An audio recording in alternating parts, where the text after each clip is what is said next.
Selamat sore teman-teman sekalian. Pada kesempatan ini kita akan membahas seorang pemikir barat yang memang belum terkenal, belum banyak diliput atau dibahas pemikirannya, yaitu Mario Bunge. Jadi Mario Bunge ini adalah seorang filsuf, fisikawan dari Argentina. Ia mempunyai kontribusi dalam filsafat sains logika. Dia dikenal sebagai filsuf rasionalis. Mario Bunge menekankan pentingnya metode ilmiah, kejelasan konsep, kemudian penolakan terhadap semua bentuk pseudoscience. Dia lahir di Argentina 21 September tahun 1919 di Buenos Aires. Kemudian wafat di Montreal, Kanada. Dia seorang profesor filsafat di Universitas McGill, Kanada. Pemikiran Bunge, dia merupakan pembela realisme ilmiah. Pandangan bahwa teori-teori ilmiah bertujuan menjelaskan kenyataan objektif.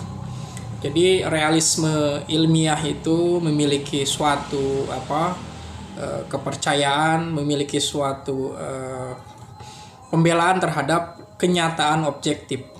Jadi pengetahuan itu memang harus benar-benar objektif gitu kan. Kenyataan itu harus bisa diteliti, bisa dijelaskan secara jelas dan memiliki metode dan metodologi. Ia menolak relativisme epistemologis. Ia menganggap ilmu pengetahuan sebagai salah satu cara memahami dunia. Di dalam buku Scientific Research dan Philosophy of Science. Jadi memang dia memandang dengan memahami sains, kita bisa memandang dunia lebih objektif. Dan metode dan metodologi dari sains itu adalah observasi, rasionalitas, dan logika yang bisa dipertanggungjawabkan. Mario Bunge membangun sistem filsafat materialisme yang sistemik. Ia menolak dualisme pikiran dan tubuh. Dunia ini terdiri dari sistem-sistem yang saling terhubung, semua bersifat material. Jadi kesadaran itu adalah efek dari otak material kita, bukan karena roh gitu. Semua peristiwa karena ada mekanisme biologis dari tubuh kita. Dia mengembangkan rasionalisme kritis. Ia menekankan konsistensi logis, klarifikasi konsep, dan penggunaan metode ilmiah. Kritik terhadap pseudoscience dan mistisme.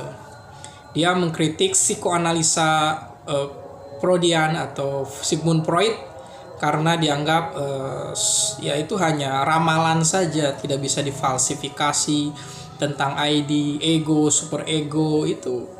Bagi Mario Bunge tidak bisa diverifikasi. Kemudian filsafat postmodernisme yang menghadirkan epistemologi yang relatif atau relativisme berusaha menyatakan bahwa tidak ada kebenaran yang objektif. Misalnya kritik terhadap Derrida yang menyatakan bahwa kebenaran itu selalu tertunda, kebenaran itu selalu tidak pernah penuh makna gitu kan. Jadi ada orientasi terhadap penafsiran subjek yang berlebihan, sehingga kesadaran itu adalah lewat subjek. Sedangkan Mario Bunge ingin menjelaskan tentang suatu kebenaran yang objektif apa adanya, meskipun pada satu sisi kita harus sadari bahwa peran subjek dengan kesadarannya selalu memberi interpretasi terhadap kebenaran objektif.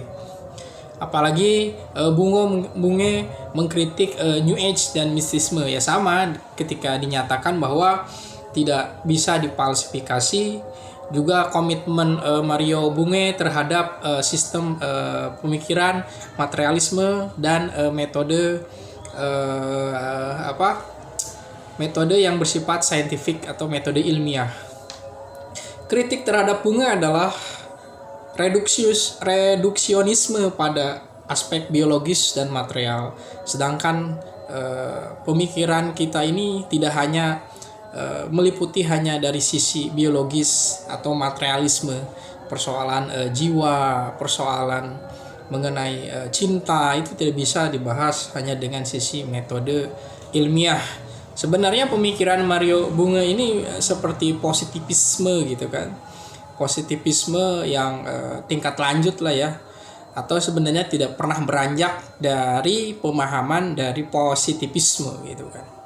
Jadi ya tapi ada sisi baiknya memang di dalam pemikiran yang rasionalitas kritis. Kita harus perlu memahami konsistensi logis. Nah, ini konsistensi kalau mengemukakan pendapat itu pertama harus logis dan konsisten gitu kan. Kemudian sifat klarifikasi konsep ya ini memang bagian dari metode ilmiah.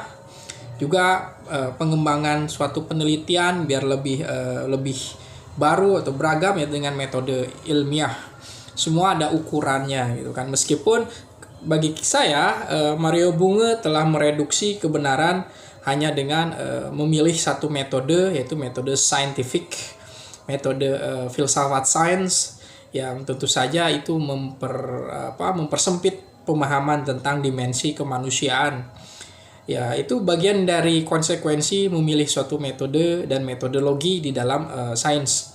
Saya pikir kehadiran Mario Bunge mungkin memberikan satu sisi yang positif, tapi pada sisi yang lain tentu saja akan ada selalu kritik terhadap Mario Bunge, karena memang pemikiran, orientasi, juga pemaknaan tentang hidup itu tidak bisa hanya menggunakan satu metode dan metodologi. Seperti Herbert Marcuse, manusia tidak boleh terjebak dengan pemahaman satu dimensi. Terima kasih.